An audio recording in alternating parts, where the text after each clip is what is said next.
For 10 years, I collected snapshots. Many of them were kids in Riga using our mini etching press.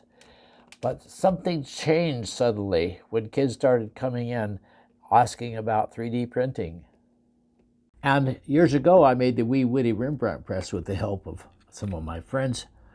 And this is the press I think we can make in plastic. Already, Martin Schneider has made a 3D printed press in Cologne, Germany. This one and that little tiny black one. But frankly, I can't do that here without money, and that's why I'm doing a GoFundMe. If there are questions you have, you can send me your questions, and I'll be happy to explain. Thanks for watching. Well, I would expect the first question would be, what am I going to spend the money on? And here's my shopping list.